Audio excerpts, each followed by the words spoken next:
this is William Wayland from Powering Through Performance, and I'm going to talk to you today about tempo training.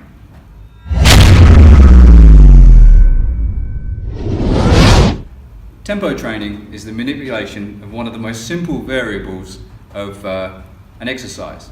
What we're doing is manipulate time, specifically the amount of time we spend in one of three different phases of the lift: the eccentric, or the lowering or down part of the phase; isometric, the change between the descent and then the ascent; and then the concentric part of the lift. This can be expressed usually as a 4-digit number that we see in a number of different training programs. For instance, 6, 1, 1, 0. That would mean 6 seconds down, a 1 second pause at the bottom, and then 1 second up. Or for instance, 0, 3, 0 would mean down as quickly as you can, a 3 second pause at the bottom, and then up as fast as you can. So there are a number of different ways we can manipulate the amount of time or tempo that we spend doing a lift. What's more important is asking, well, why would we want to manipulate the tempo? Eccentrics, for instance, the down part of the lift, or the negative, are very useful for teaching you to absorb force before you then have to produce force.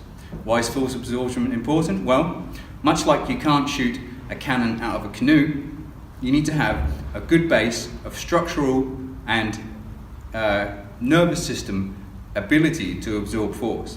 So, for instance, this can take the form of a squat, where one might, on the way down, perform the rep slowly.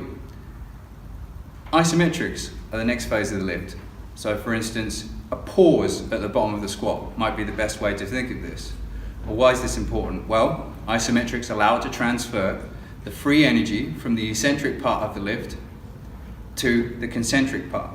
Isometrics are also very important for building tension, teaching people about maintaining position when they lift. Another thing to consider is the concentric part, or the up part. Most training programs have this part down. So certain programs, like triphasic training, put special emphasis on the eccentric and isometric parts of the training program.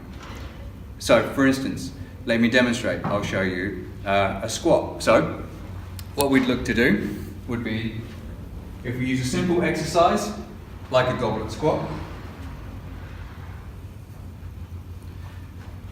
slow eccentric would look like this. So maybe on a 4, 3, 2, 1, and then pop back up. If we were doing a isometric based tempo or a pause, I'd look to drop in, hold for a 3 count, and then pop back up again. So this is just one way we can manipulate variables, for instance like time, without having to change things like the weight or the number of reps we can do. By manipulating tempo, we can make an exercise far more intense, and then we can toy with other variables like loading, the number of reps we have to do, and the total volume of training we can do. I hope this video has been informative. Catch you next time.